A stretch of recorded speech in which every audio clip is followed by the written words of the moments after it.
అనుకోని పరిణయం episode 29. Hello friends, story నచ్చితే తప్పకుండా కామెంట్ చేయండి.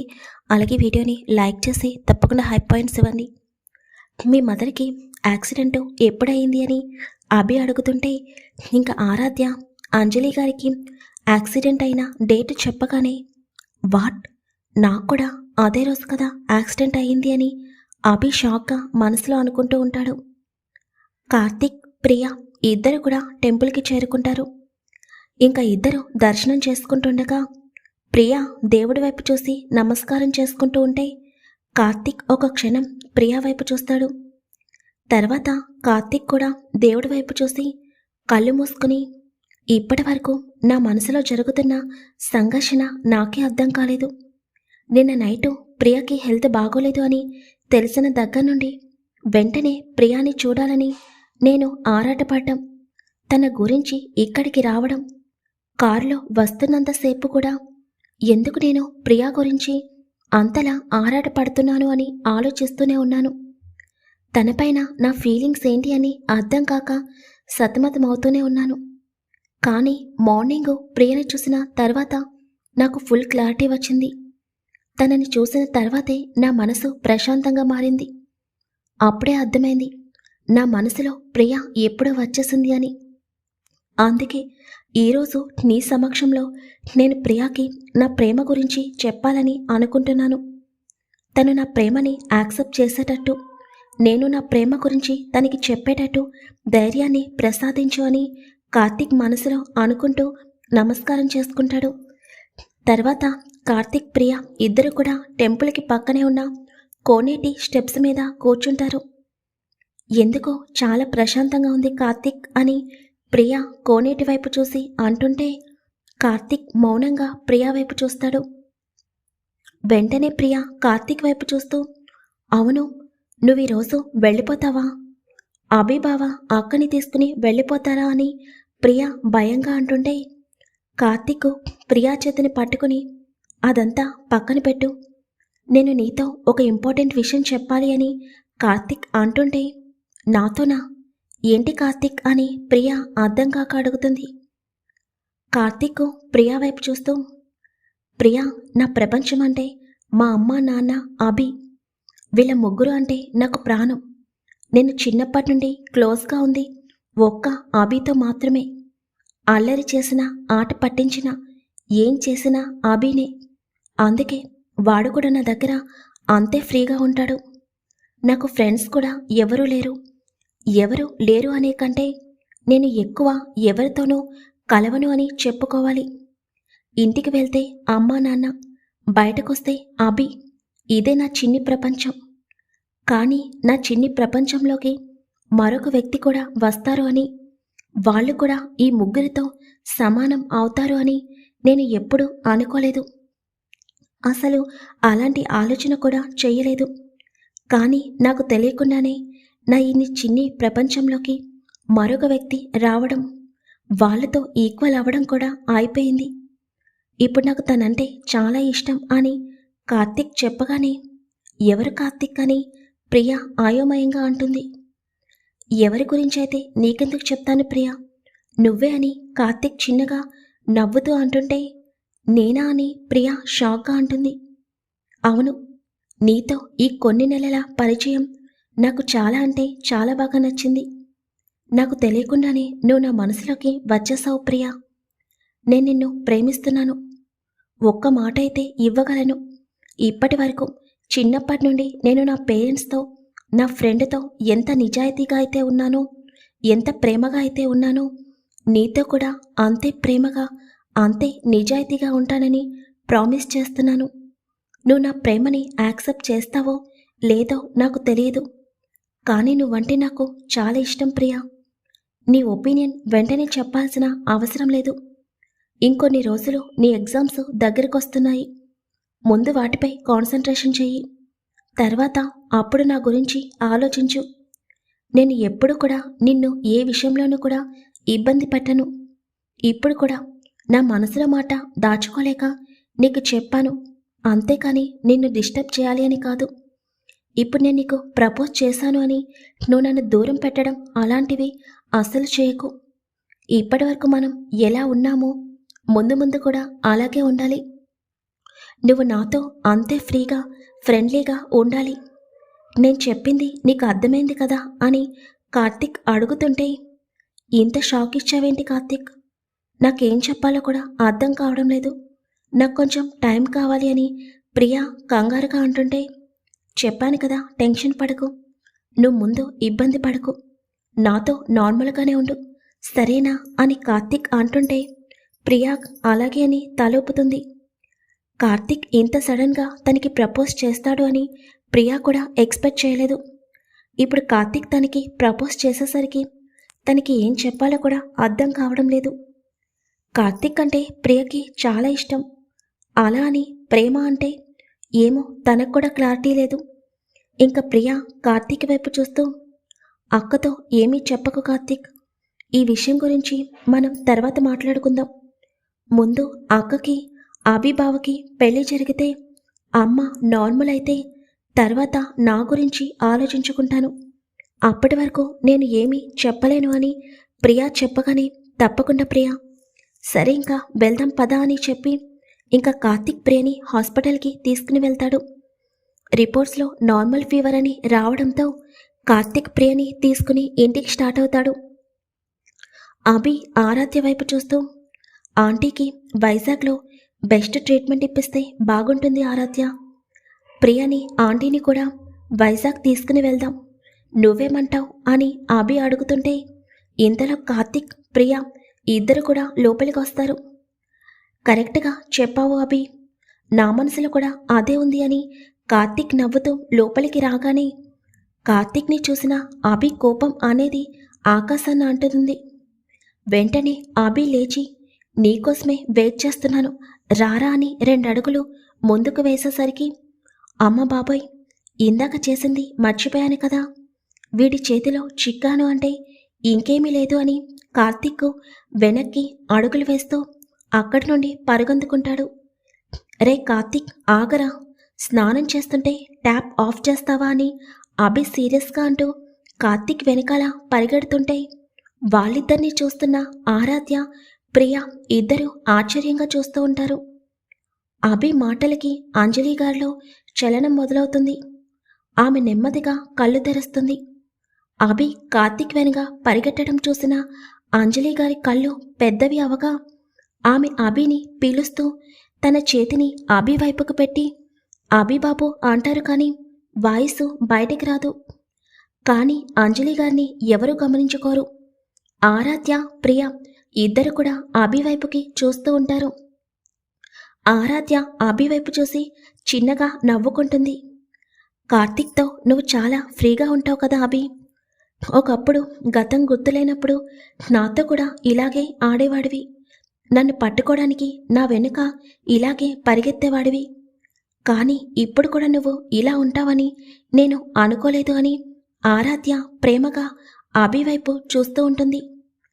కార్తీక్ ఆగు అని అభి గట్టిగా అరుస్తూ ఉంటే అంజలి గారి చెవిలో అభి వాయిస్ రీసౌండ్ లాగా వినిపిస్తూ ఉంటుంది. చివరికి అభి కార్తీక్ని పట్టుకోగానే, అరే అభి వద్దురా, నేనేదో నిన్ను ఆట పట్టిద్దామని చేశాను, వద్దు అభి అని కార్తీక్ భయపడుతూ అంటుంటే, బాత్ చేస్తుంటే వాటర్ ఆఫ్ చేస్తావా నిన్ను అని అభి కార్తీక్ వీపుపై 4 దెబ్బలు కొట్టేసరికి, దేవుడా చచ్చాను, నీ చెయ్యి నార్మల్గానే చాలా గట్టిగా తగులుతుందిరా, ఇంత గట్టిగా కొట్టావేంట్రా అని కార్తీక్ అభి కొట్టిన చోట తన చేతితో రుద్దుకుంటూ అంటుంటే, 4కి కొట్టాను సంతోషించు, ఆ టైంలో నా పక్కనుంటే అప్పుడు ఇంకొక 4 దెబ్బలు పడేవి అని అభి కార్తీక్ని వదలగానే, వద్దు బాబు, అంత రిస్క్ నేను చేయలేను, తక్కువగా కొట్టినందుకు సంతోషం అని కార్తీక్ చిరుకోపంగా అభి వైపు చూస్తాడు. ఆరాధ్య ప్రియ ఇద్దరు కూడా అభి వాళ్ళ దగ్గరికి వెళ్తారు.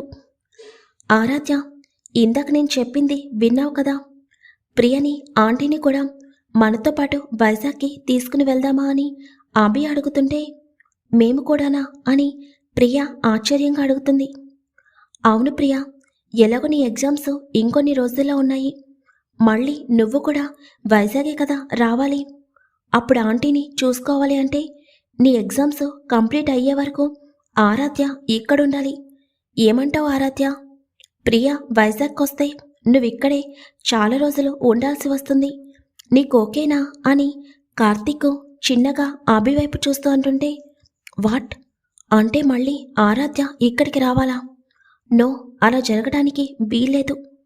వీళ్ళని మాతో పాటు వైజాగ్కి తీసుకుని వెళ్ళిపోతే ఆంటీకి కూడా బెస్ట్ ట్రీట్మెంట్ ఇప్పించొచ్చు అని అభి మనసులో అనుకుంటూ, అవసరం లేదు ప్రియా, నువ్వు వెళ్ళి నీ లగేజ్ ప్యాక్ చేసుకో, అలాగే ఆంటీకి సంబంధించినవి కూడా ప్యాక్ చెయ్యి అని అభి చెప్తుంటే ఆరాధ్య అభి వైపు అలాగే చూస్తూ ఉంటుంది.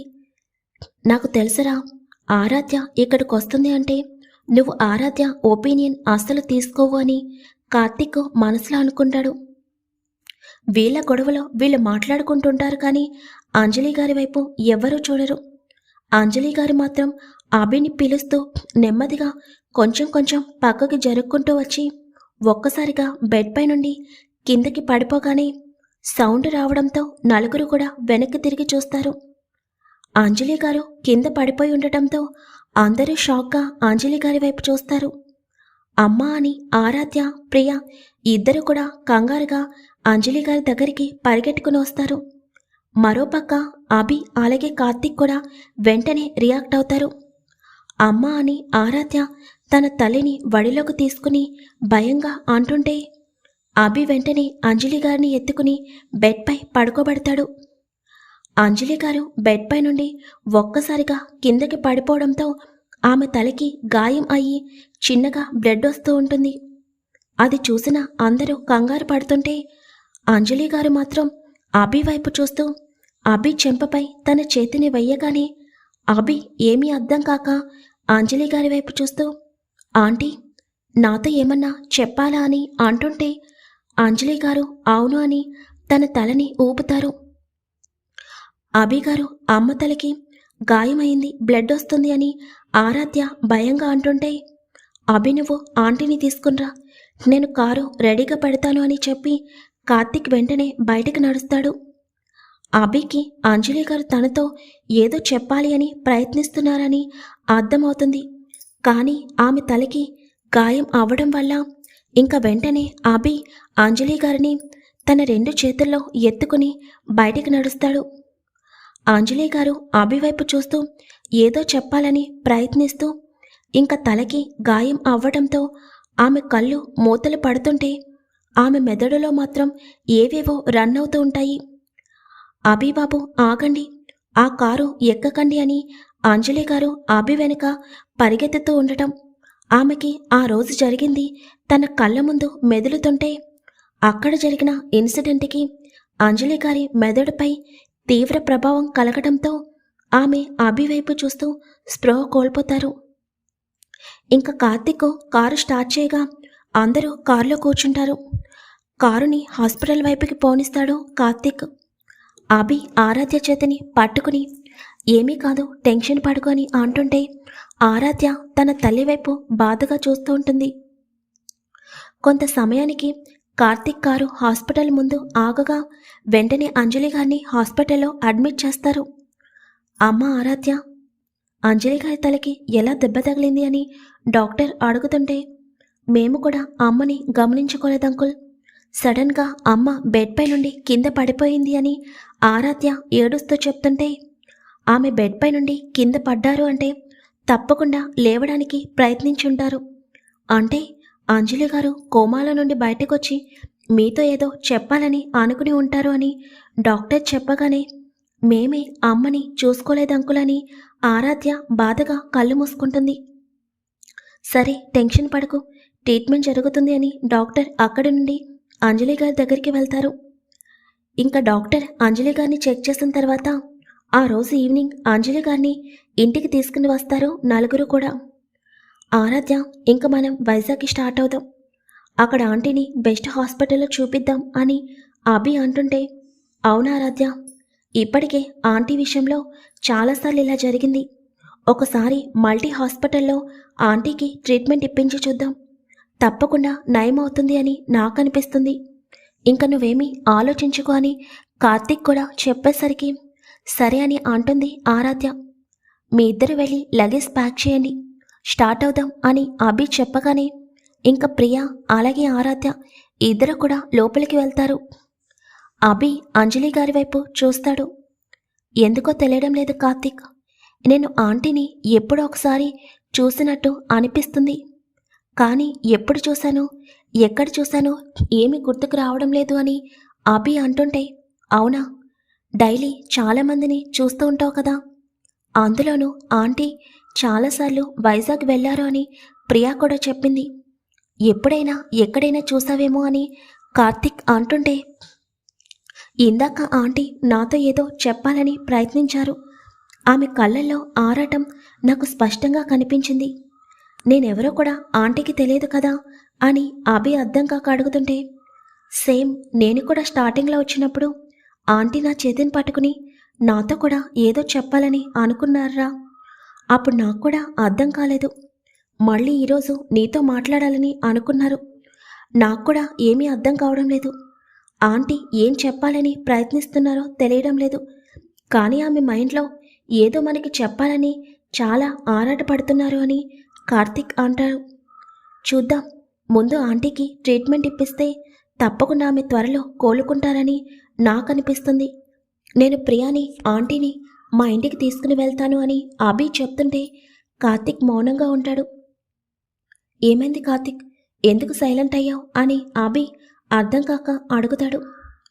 ప్రియా వాళ్ళని మీ ఇంటికి తీసుకుని వెళ్ళడం నాకు ఇష్టం లేదు అభి, నువ్వు వేరే విధంగా అనుకోకు. ఇక నేను ఆలోచించేది ముఖ్యంగా ప్రియా గురించి. ఇప్పుడు నువ్వు వాళ్ళిద్దరిని ఇంటికి తీసుకుని వెళ్తావు, కానీ ఇప్పటికే ఆరాధ్య మీ ఇంట్లో ఉంటున్నందుకు మీ అమ్మ ఆరాధ్యని ఇష్టం వచ్చినట్టు మాట్లాడుతుంది. ఇప్పుడు ప్రియాని కూడా తీసుకుని వెళ్తే తప్పకుండా ప్రియాతో కూడా అలాగే మాట్లాడుతుంది. ఆరాధ్యని ఏమన్నా అంటేనే నాకు నచ్చటం లేదు. ఇంకా మీ అమ్మ ప్రియని ఏమన్నా అంటే నేను అస్సలు యాక్సెప్ట్ చేయలేను. అనవసరంగా లేనిపోని ఇష్యూ జరుగుతుంది. అందులోనూ ఆరాధ్య కొంచెం స్ట్రాంగ్ కాబట్టి మీ అమ్మ ఏమన్నా కూడా తన మనసులోనే బాధపడుతుంది. కానీ ప్రియ చాలా సెన్సిటివ్రా, తను అస్సలు తట్టుకోలేదు. ఇంకా ఆరాధ్యనే మీ ఇంట్లో ఎందుకుంటుందో మీ అమ్మకి అర్థం కాక ఏదో ఒకటి అంటూ ఉంటుంది. మీ అమ్మకి నువ్వే సమాధానం చెప్పాలి అని కార్తీక్ చెప్తుంటే అభి ఒక క్షణం మౌనంగా ఉంటాడు. ప్రతి ఒక్కరికి ఆన్సర్ చేస్తాను కార్తీక్. ఆరాధ్య ఇంట్లో ఎందుకు ఉండాలి, ఆరాధ్యకి ఆ ఇంటికి సంబంధం ఏంటి, ప్రతిదీ త్వరలో అందరికీ తెలిసేలాగా చేస్తాను అని అభి అంటుంటే, నిజంగానా అని కార్తీక్ ఆశ్చర్యంగా అంటాడు. అవును, ఎవరైతే ఆరాధ్యని ఎటువంటి సంబంధం లేకుండా ఆ ఇంట్లో ఉంటున్నావు అని అన్నారో వాళ్లే ఆరాధ్యని ఏమన్నా అనాలంటే భయపడేటట్టు చేస్తాను. కానీ అని అభి ఒక క్షణం మౌనంగా ఉండేసరికి అర్థమైంది, ఆరాధ్యతో నేను మాట్లాడతాను. ప్రియ వాళ్ళు మా ఇంట్లో ఉండడానికి ఆరాధ్య తప్పకుండా ఒప్పుకుంటుంది. ఇంకొక విషయం ఏంటంటే వినయ్, నువ్వు ఆరాధ్య ఆఫీస్కి వచ్చేస్తారు, కానీ ప్రియ ఇంట్లో ఒంటరిగా ఉండాలి. వినయ్ గురించి నీకు తెలుసు కదా, అసలే ఆరాధ్య విషయంలో ఒకసారి ఆ వినయ్ తప్పుగా ప్రవర్తించాడు అని కార్తీక్ కోపంగా అంటుంటే, వాట్ అని అభి ఆశ్చర్యంగా కార్తీక్ వైపు చూస్తూ అంటాడు. కార్తీక్ ఒక క్షణం సైలెంట్గా ఉండి, అవును అభి అని కార్తీక్ చెప్పగానే, ఏం చేశాడు వాడు అని అభి చాలా సీరియస్గా అంటాడు. ఆరాధ్య మీ ఇంటికి కొత్తగా వచ్చినప్పుడు ఒకరోజు నైటు తనతో తప్పుగా ప్రవర్తించాలని చూశాడు. ఆ రోజు ఆరాధ్య చాలా భయపడింది కూడా. ఎలాగో వినయ్ నుండి తప్పించుకుంది అని కార్తీక్ చెప్తుంటే అభి చేతి పిడికిలి గట్టిగా బిగుసుకుంటుంది. అభి కోపంగా తన కళ్ళని గట్టిగా మూసుకుని తన కోపాన్ని కంట్రోల్ చేసుకుంటూ ఉంటాడు. అభికి మొన్న జరిగింది గుర్తుకొస్తుంది. ఆరాధ్య కంగారుగా గార్డెన్లో నుండి వచ్చి తనని పట్టుకోవడం, తన వెనుక వినయ్ కూడా రావడం గుర్తుకు రాగానే, అంటే ఆ రోజు కూడా వాడు ఆరాధ్యతో తప్పుగా ప్రవర్తించాడా, అందుకే ఆరాధ్య ఆ రోజు అంత భయపడిందా అని అభి ఆలోచిస్తూ ఉండగా, ఆ రోజు నైటు ఆరాధ్య నిద్రలో కలవరించడం, తనని ఏమీ చేయొద్దు అని అరుస్తూ ఉండడం గుర్తుకు రాగానే అభి కోపం అనేది తారాస్థాయికి చేరుకుంటుంది. నువ్వు ఎవరిని టచ్ చేయకూడదో వాళ్ళని టచ్ చేసావు వినయ్. నువ్వు నాకు తమ్ముడివి అవ్వచ్చు, కానీ ఒక అమ్మాయి విషయంలో నువ్వు తప్పుగా ప్రవర్తిస్తేనే నేను అస్సలు ఊరుకునేవాడిని కాదు. అలాంటిది నువ్వు ఆరాధ్యతో తప్పుగా ప్రవర్తించావంటేనే నా రక్తం మరిగిపోతుంది. నేనుండగా నువ్వు ఎప్పటికీ ఆరాధ్యని టచ్ కూడా చేయలేవు అని అభి మనసులో కోపంగా అనుకుంటూ ఉంటాడు. కార్తిక్ అభి షోల్డర్పై తన చేతులు వేసి అభి అని అనగానే, సరే, నువ్వు ప్రియ వాళ్ళని మీ ఇంటికి తీసుకుని వెళ్ళు. వాడి గురించి నేను చూసుకుంటాను. వాడిని మార్చాలని నేను ఎంత ప్రయత్నించినా వాడు కొంచెం కూడా మారలేదని నాకు మళ్ళీ ఈరోజు అర్థమైంది. నేను ఆరాధ్యకి చెప్తాను అని అభి చెప్పగానే, థ్యాంక్ యూరా. ఆల్రెడీ ప్రియా గురించి, ఆంటీ గురించి అమ్మ వాళ్ళకి తెలుసు. అమ్మ వాళ్ళు కూడా చాలాసార్లు వైజాగ్ తీసుకుని వచ్చి ట్రీట్మెంట్ ఇప్పిస్తే బాగుంటుంది అని అనేవాళ్ళు. సో అమ్మ వాళ్ళకి ఎటువంటి ప్రాబ్లం లేదు అని కార్తిక్ చెప్తుంటే, సరే కార్తిక్ అని అంటాడు అభి. కానీ అభికి మాత్రం వినయ్ ఆరాధ్యతో తప్పుగా ప్రవర్తించాడనేది తన మైండ్లో తిరుగుతూ ఉంటుంది. ఆరాధ్య ప్రియ రాగానే అభి ఆరాధ్య వైపు చూస్తూ, ఆరాధ్య, ప్రియ ఆంటీ కార్తిక్ వాళ్ళ ఇంట్లో ఉంటారు. ఇంతలో నేను ఆంటీ వాళ్ళ కోసం ఒక మంచి హౌస్ చూస్తాను అని చెప్పగానే ఆరాధ్య అభి వైపు చూస్తుంది. తనకు కూడా అదే కరెక్ట్ అని అనిపిస్తుంది. ఎందుకంటే మళ్ళీ పద్మావతి గారు వినయ్ ప్రియా విషయంలో ఏదైనా రాంగ్గా ప్రవర్తిస్తే ప్రియ అస్సలు తట్టుకోలేదు అని. అలాగే సార్ అని ఆరాధ్య చెప్పగానే, సరే ఇంకా వెళ్దాం పదండి అని అభి అంజలి గారిని ఎత్తుకుని తన కారు బ్యాక్ సీట్లో పడుకోబెడతాడు. కార్తిక్ ప్రియ తన కారులో స్టార్ట్ అవ్వగా అభి, ఆరాధ్య, అంజలి గారు ముగ్గురు కూడా మరొక కారులో వైజాగ్ స్టార్ట్ అవుతారు. అభి కారు డ్రైవ్ చేస్తూ, ఆరాధ్య వినయ్ నీతో తప్పుగా ప్రవర్తించాడా అని కొంచెం కోపంగా అంటుంటే ఆరాధ్య షాక్గా అభి వైపు చూస్తుంది. మరి వినయ్ తన విషయంలో ఏం మాట్లాడాడో, ఏం చేశాడో ఆరాధ్య అభికి చెప్తుందా? అది విన్న తర్వాత అభి రియాక్షన్ ఏంటి? నెక్స్ట్ పార్ట్లో చూద్దాం. స్టోరీ నచ్చితే తప్పకుండా కామెంట్ చేయండి. అలాగే ఇంతసేపు స్టోరీని చూస్తున్నారు కదా, ఒక్క లైక్ చేసి తప్పకుండా హై పాయింట్స్ ఇవ్వండి.